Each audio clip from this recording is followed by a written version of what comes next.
International politics में एक नया डिस्कशन जो है वो यहाँ पर शुरू हो चुका है। और इस डिस्कशन में ईरान के जो मेंबर ऑफ पार्लियामेंट्स हैं उनका कहना ये है कि उनके जो एक्स प्रेसिडेंट है जिनका नाम था इब्राहिम रईसी, आप सभी ने सुना होगा कि मई 2024 में एक हेलीकॉप्टर क्रैश में इनकी डेथ यहाँ पर हो गई थी। तो मेंबर ऑफ पार्लियामेंट अब ये कह रहे हैं कि ये जो क्रैश में इनकी डेथ यहाँ पर हुई थी इसमें भी इसराइल जो है वो यहाँ पर इन्वॉल्व है। तो इसराइल कैसे इन्वॉल्व है? क्या इसराइल ने इब्राहिम रेसी को जो है वो यहाँ पर मारा था? जो मेंबर ऑफ पार्लियामेंट का यहाँ पर स्टेटमेंट है वो यही रिफ्लेक्ट कर रहा है कि भैया इनकी जो यहाँ पर डेथ हुई है वो एरोप्लेन क्रैश में वो ऐसे नहीं हुई है, उसके पीछे कहीं ना कहीं इसराइल यहाँ पर इन्वॉल्व आपको देखने को मिला। और इसी वजह से ये प्लेन क्रैश हुआ और प्लेन क्रैश होने के बाद उनके प्रेसिडेंट की जो है वो यहाँ पर डेथ हुई है। Hello students, welcome to legal edge. My name is Abhishek और आज बहुत ही इंपॉर्टेंट एक टॉपिक मैं आपके लिए जियो पॉलिटिक्स का यहाँ पर लेकर आया हूँ। इंटरनेशनल लेवल पर काफी सारी चीजें इनके बारे में जो है वो डिस्कस की जा रही है। तो ये पूरा का पूरा माजरा क्या है, हम सबसे पहले इसको समझते हैं। आप सभी को पता है कि जब से हिजबुल्लाह और इसराइल की लड़ाई यहाँ पर शुरू हुई है तब से आपने अलग अलग तरीके के अटैक्स देखे। फॉर एग्जाम्पल पीजर्स अटैक यहाँ पर हुआ, फिर उसके बाद वॉकी टॉकी अटैक हुआ। और इसराइल जो है, आप ये मान लीजिए कि हिजबुल्लाह को पूरी तरीके से जो है वो यहाँ पर खत्म करने में लगा हुआ है। अब जब यहाँ पर ये पेजर अटैक यहाँ पर हुआ तो अब ईरान में जो है वो यहाँ पर स्पेकुलेशन यहाँ पर लगाई जा रही है कि कहीं ना कहीं जो इब्राहिम रईसी की यहाँ पर डेथ हुई थी एरोप्लेन क्रैश में, वो यहाँ पर पेजर अटैक के साथ ही यहाँ पर एसोसिएटेड हो सकती है।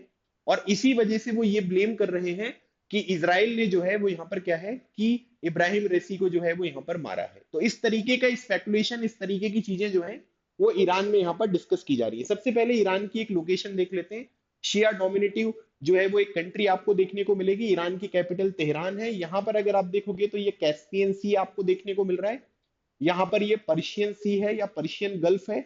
और यहाँ पर अगर आप देखोगे तो नीचे आपको एक ओमान सी जो है वो देखने को मिलेगा। आप लोगों के लिए क्वेश्चन ये है कि पर्शियन गल्फ को ओमान सी के साथ या पर्शियन सी को ओमान सी के साथ जो है वो कौन सा स्ट्रेट जो है वो यहाँ पर कनेक्ट करता है, उसका नाम आपको कमेंट सेक्शन में बताना है। मेनली मैं ये पूछना चाह रहा हूँ कि ये जो स्ट्रेट आपको देखने को मिल रहा है ये कौन सा है, ये कमेंट सेक्शन में आप जरूर बताइए। अब उसके बाद यहाँ पर ये न्यूज है ना, न्यूज आर्टिकल मैं आपके सामने लगा रहा हूं ताकि आपको इन्फॉर्मेशन जो है वो अच्छे से समझ में आए। कि ईरान के मेंबर ऑफ पार्लियामेंट है, उनका कहना है कि एक्स प्रेसिडेंट इब्राहिम रेसी use pager, claims it's explosion crash chopper. मतलब कि जब ये चॉपर में जा रहे थे, जब ईरान और अजरबैजान की बॉर्डर के आसपास थे, तब यहाँ पर क्या है कि इनका प्लेन यहाँ पर क्रैश हुआ। और मेंबर ऑफ पार्लियामेंट का यहाँ पर ये कहना है क्योंकि ईरान के जो प्रेसिडेंट थे वो भी यहाँ पर पेजर का यहाँ पर यूज करते थे। और इसी वजह से वो लोग ऐसा सोच रहे हैं कि इसराइल ने कहीं ना कहीं जिस तरीके से अभी पेजर अटैक्स यहाँ पर उन्होंने हिजबुल्लाह के ऊपर कंडक्ट किए हैं, उसी तरीके का जो अटैक है वो इब्राहिम रेसी के ऊपर भी यहाँ पर आपको देखने को मिलेगा। जिसके बाद इवेंचुअली जो है वो प्लेन यहाँ पर क्रैश हुआ और इनकी यहाँ पर डेथ जो है वो कंफर्म की गई। तो ये जो है वो एक नया डेवलपमेंट है, बहुत इंपॉर्टेंट डेवलपमेंट निकलकर सामने आ रहा है। बहुत सारे जैसे डेक्कन हेराल्ड में भी अगर हम देखेंगे तो इनकी जो ये न्यूज है उसको यहाँ पर कवर किया गया है। और आप सभी को पता है कि मई 2024 में यहाँ पर ये कंफर्मेशन मिला था कि इब्राहिम रेसी जो है उनकी यहाँ पर क्या है वो डेथ हो चुकी है। अब जब ये बात यहाँ पर निकल कर आ रही है तो आप लोगों को लग रहा होगा कि सर ये क्या बात हुई, है ना, कि पेजर अटैक यहाँ पर थे तो ईरान के मेंबर ऑफ पार्लियामेंट ने ये कहना शुरू कर दिया कि इब्राहिम रेसी भी जो है वो पेजर यहाँ पर यूज करते थे। पहले तो इस तरीके की कोई बात नहीं होती और कई सारे लोग जो इस सेशन को देख रहे हैं उनके मन में आ रहा होगा कि सर हम लोग पेजर बहुत बार यहाँ पर सुन रहे हैं, ये पेजर पेजर पेजर ये है क्या, है ना, ये अभी तक हमको यहाँ पर समझ में नहीं आया। तो उस चीज को भी मैं यहाँ पर एक्सप्लेन करता हूँ। सबसे पहले आप यहाँ पर क्या करिए कि ये जो पर्टिकुलर सिंबल है ये दैट इज मोसाद, है ना। मोसाद आप ये मान लीजिए कि सबसे खतरनाक आज के टाइम पीरियड पर एक खुफिया एजेंसी आपको देखने को मिलेगी। तो ऐसा बिल्कुल पॉसिबल है कि जब इब्राहिम रेसी अपने चॉपर से जा रहे थे उनके पास पेजर था और टेल अवीव या जेरूसलम में बैठा हुआ कोई भी मोसाद का एक जो यहाँ पर फाइटर है उसने एक बटन दबाई होगी और बटन दबाते ही चॉपर में जो है वो यहाँ पर पेजर फटा होगा और उसके बाद प्लेन भी यहाँ पर आपको क्रैश होता हुआ दिखाई दिया। ये बिल्कुल पॉसिबल आपको देखने को मिल रहा है। और अगर ऐसा कुछ हुआ है तो ये जो प्लानिंग करी गई है मोसाद के द्वारा, इसराइल के द्वारा, ये बहुत ही माइंड ब्लोइंग टाइप की हो गई कि भाई ईरान के प्रेसिडेंट पेजर यहाँ पर यूज कर रहे हैं, ये पता करना, उनके पेजर में जो है वो एक एक्सप्लोसिव जो डिवाइस है उसको अटैच करना, सही समय पर उसको क्लिक करना ताकि वो पेजर यहाँ पर फटे और उसके बाद ईरान के प्रेसिडेंट का असैसिनेशन होना ये बहुत ही ज्यादा सिस्टमेटिक तरीके से आपको डेवलप होता हुआ दिखाई देता है। अब जैसे अगर आप देखोगे तो जो फोटोज हैं, जो वीडियोज हैं, उनमें एक चीज यहाँ पर कॉमन निकल कर आ रही है कि जैसे इब्राहिम रेसी हैं, इब्राहिम रेसी जो है वो यहाँ पर क्या करते थे, वो पेजर को जो है वो यूज करते थे, इसमें कोई डाउट नहीं है। जैसे इस तरीके के फोटोज वीडियोज में अगर आप देखोगे तो ये पेजर जो है वो यहाँ पर आपको रिफ्लेक्ट होता हुआ दिखाई दे रहा है। ये कुछ इस तरीके की डिवाइस है, मतलब एग्जैक्टली exactly ऐसा ही वाला जो है वो प्रेसिडेंट यहाँ पर यूज करते होंगे, इसकी श्योरिटी मैं आपको नहीं दे सकता, लेकिन ये पेजर है। बेसिकली यहाँ पर क्या होता है कि आज के टाइम पीरियड पर सोशल मीडिया, मोबाइल, इंटरनेट, है ना, फिर उसके बाद जो सिम कार्ड वगैरह हम यहाँ पर यूज करते हैं, इनके हैक होने के चांसेस जो है वो बहुत ज्यादा है ना। मतलब इंटरनेट पर अगर कोई चीज है, बिल्कुल पॉसिबल है कि उसे कोई हैक कर लेगा, जो भी सेंसिटिव इंफॉर्मेशन है वो यहाँ पर निकल कर आ जाएगा। साइंस एंड टेक्नोलॉजी की फील्ड में अगर आप देखोगे तो इसराइल बहुत ही आगे है। तो वो अलग अलग तरीके के स्पाईवेयर वगैरह भी यहाँ पर बनाते हैं। फॉर एग्जाम्पल आप लोगों ने पेगासस के बारे में यहाँ पर सुना होगा, है ना, या फिर आपकी जो चैट्स हैं, जो भी इंपॉर्टेंट डिटेल्स आपने फोन में सेव करके रखी हैं, जो मैसेजेस हैं, उनको यहाँ पर एक्सेस करना आज के टाइम पीरियड पर वो इसराइल और मोसाद जैसे जो ऑर्गेनाइजेशन हैं, कंट्रीज हैं, उनके लिए बहुत ही छोटी छोटी सी बात है ना, इतू सी बात है, वो बिल्कुल कर सकते थे। तो यहाँ पर क्या है कि जो हिजबुल्ला के फाइटर हैं, हमास के फाइटर हैं, जो यहाँ पर आपको ईरान के लीडर्स आपको देखने को मिल रहे हैं, ये लोग क्या करते थे, ये इस तरीके के मोबाइल फोन जहां से इंफॉर्मेशन लीक होने के चांसेस बहुत ज्यादा है, उनको यूज ही नहीं कर रहे हैं। तो इन्होंने क्या किया, इन्होंने जो है वो जो ये पेजर आपको देखने को मिल रहा है, ये यहाँ पर यूज करेंगे। तो ये एक इस तरीके की डिवाइस है, मतलब आज के टाइम पीरियड पर इसको बहुत बड़े स्केल पर जो है वो मैन्युफैक्चरिंग नहीं होती है, लेकिन सेंसिटिव इंफॉर्मेशन के लिए कई सारे लीडर, कई सारे ऑर्गेनाइजेशंस जो हैं वो इसको यहाँ पर यूज कर रहे हैं। जैसा आपने लेबनान में देखा, हिजबुल्ला के कई सारे पेजर्स के ऊपर अटैक हुए, 2000 से 3000 लोग इंजर्ड आपको देखने को मिल रहे हैं। इसका मतलब है हिजबुल्ला के फाइटर जो है वो इस तरीके की टेक्नोलॉजी यूज कर रहे हैं ताकि उनकी सेंसिटिव इंफॉर्मेशन जो है वो बाहर आपको जाती हुई ना दिखाई दे। तो इसी वजह से अगर आप देखोगे तो आपको ये समझ में आएगा कि यहां पर जो है वो पेजर का यूज किया जा रहा है ईरान के प्रेसिडेंट के द्वारा भी। टेक्निकल इंफॉर्मेशन है, याद रखिएगा, इसमें रेडियो वेव्स का जो है वो यूज होगा।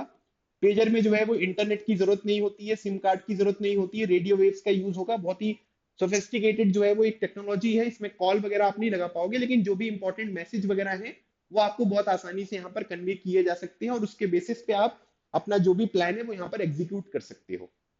अब उसके बाद क्वेश्चन यहाँ पर ये है कि ठीक है, पेजर यहाँ पर यूज करते थे, क्या इजराइल को कैसे पता चला? तो आपको क्या लगता है कि इजराइल जो है वो छोटा सा बच्चा है क्या, कि उसको नहीं पता चलेगा कि ईरान के प्रेसिडेंट जो है वो पेजर यहाँ पर यूज कर रहे हैं? तो बिल्कुल ठीक बात है। न्यूज आर्टिकल्स ये भी कह रहे हैं कि Israel did not just rig Hezbollah pagers, it actually made those explosive pager. जब इनको ये पता चला कि भाई ईरान में, हिजबुल्ला में जो है वो पेजर्स का यहाँ पर यूज किया जा रहा है, तो क्या इजराइल जो है वो एक नकली जो है वो कंपनी स्टैब्लिश करके पेजर्स का जो है वो मैन्युफैक्चरिंग करके उसको इस तरीके के सिस्टम में यहाँ पर क्या कर दे, इंजेक्ट कर दे, जहां से ये इंफॉर्मेशन या ये जो पेजर्स है उनका एक्सेस हिजबुल्ला के पास या ईरान के प्रेसिडेंट के पास चला जाए। ऐसा भी बिल्कुल पॉसिबल है। मोसाद के लिए, इसराइल के लिए कोई बहुत बड़ी बात नहीं है। तो न्यूज आर्टिकल्स ये क्लेम कर रहे हैं कि हिजबुल्ला और ईरान जो पेजर्स यहाँ पर यूज कर रहे हैं, उनके पास कई बार ऐसा हो सकता है कि इसराइल ने अपनी कंपनीज के थ्रू उनकी मैन्युफैक्चरिंग कराई हो और उसकी सप्लाई करके वो ईरान के लीडर्स के पास, हिजबुल्ला के लीडर्स के पास यहाँ पर पहुंचा दिया। और इसी वजह से अगर आप देखोगे तो जो रिसेंट अटैक है, इस बात का कंफर्मेशन भी आपको दिखा रहे हैं। तो इसराइल जो है वो इतनी ज्यादा अच्छी टेक्नोलॉजी जो है वो डेवलप कर रहा है और कोशिश कर रहा है कि भैया हम ईरान के ऊपर जो है वो चीजों को अच्छे से कंट्रोल कर पाए, और हिजबुल्ला के ऊपर भी जो है वो चीजों को अच्छे से कंट्रोल कर पाए। इसी वजह से अगर आप देखोगे तो ये जो पेजर्स आपको देखने को मिल रहे हैं, इनकी मैन्युफैक्चरिंग और इनकी सप्लाई में भी कहीं ना कहीं इसराइल और मोसाद का रोल जो है वो निकलकर सामने आता हुआ दिखाई दे रहा है। तभी तो ये चीजें जो है वो इतनी एक्सेसिबल हो गई उन लोगों की, इनके पास कंट्रोल हो गया, बटन दबाई और फटाके यहाँ पर फूटने लग गए। बिल्कुल सही बात है। अब उसके बाद अगर आप देखोगे तो इसी की वजह से यहाँ पर ये बात निकलकर सामने आ रही है, मतलब उस टाइम पर रियलाइज नहीं हुआ, लेकिन जब जब ये हिजबुल्ला के ऊपर ये पेजर अटैक यहाँ पर हुए, तब इनके मेंबर ऑफ पार्लियामेंट भी इस बात को जो है वो सोचने के ऊपर मजबूर हो गए हैं कि ये बिल्कुल पॉसिबल है, ऐसा बिल्कुल जो है वो यहाँ पर हो सकता है, और इसराइल के लिए कोई बहुत बड़ी बात नहीं है। और आज के टाइम पीरियड पर अगर आप देखोगे तो हिजबुल्ला, ईरान के जो लीडर्स हैं, उनको ये समझ में आ गया कि हम जो है वो बुरी तरीके से ट्रैप में यहाँ पर फंस चुके हैं इसराइल के, और इन्होंने यहाँ पर ये डिसाइड किया है कि अब हम जो पुरानी टेक्नोलॉजी वगैरह यूज कर रहे थे, पेजर्स वगैरह यहाँ पर यूज कर रहे थे, इनको पूरी तरीके से खत्म करेंगे। या हो सकता है कि आगे अब इसकी मैन्युफैक्चरिंग ये लोग खुद यहाँ पर स्टार्ट करें, क्योंकि बाहर से जब सप्लाईज यहाँ पर आ रही है तो उनके यहाँ पर क्या है कि ट्रैप में फंसने की चांसेस बहुत ज्यादा है, जैसा कि अभी हमने यहाँ पर देखा। तो अब ये हो सकता है कि आगे चलकर अपनी खुद की मैन्युफैक्चरिंग यूनिट्स वगैरह जो है वो यहाँ पर क्रिएट करें और ये पेजर वगैरह यहाँ पर बनाए, लेकिन ये जो पूरा का पूरा माइंड जो यहाँ पर गेम खेला गया है किसके द्वारा, इसराइल के द्वारा, मोसाद के द्वारा, जिसकी वजह से हिजबुल्लाह और ईरान को पूरी तरीके से जो है वो उनके बीच में जो कम्युनिकेशन था उसको यहाँ पर खत्म कर दिया गया है। और इसी वजह से अगर आप देखोगे तो इसराइल बहुत आसानी से जो है वो हिजबुल्लाह के ऊपर अटैक करता जा रहा है, और हिजबुल्लाह उसके जवाब में कोई बहुत बड़े इवेंट यहाँ पर नहीं कर पा रहे। तो ये एक मेजर डेवलपमेंट है, और बिल्कुल पॉसिबल है कि आगे चलकर जो है वो ईरान की जो पूरी की पूरी गवर्नमेंट आपको देखने को मिलती है वो इसके ऊपर इन्वेस्टिगेशन करे। और अनऑफिशियली तो वो कई बार बोल चुके हैं कि भाई जो इब्राहिम रेसी है उनके असैसिनेशन में जो है वो इसराइल का यहाँ पर रोल है, लेकिन जब ये इन्वेस्टिगेशन कंप्लीट हो जाएगी तो दुनिया के सामने ये डेफिनेटली इसका रिजल्ट भी यहाँ पर प्रेजेंट करने वाले हैं। आप लोगों को क्या लगता है, इसराइल ने ऐसा कुछ किया होगा या नहीं किया होगा? आप लोग कमेंट सेक्शन में अपने व्यूज जरूर लिखें। So guys, this is all about today's session. I hope आपको सेशन अच्छा लगा होगा। अगले सेशन में एक नए टॉपिक के साथ मैं आपसे फिर मिलूंगा। तब तक keep smiling and keep preparing. लगे रहो, एग्जाम क्लियर करो। Thank you so much. जय हिंद।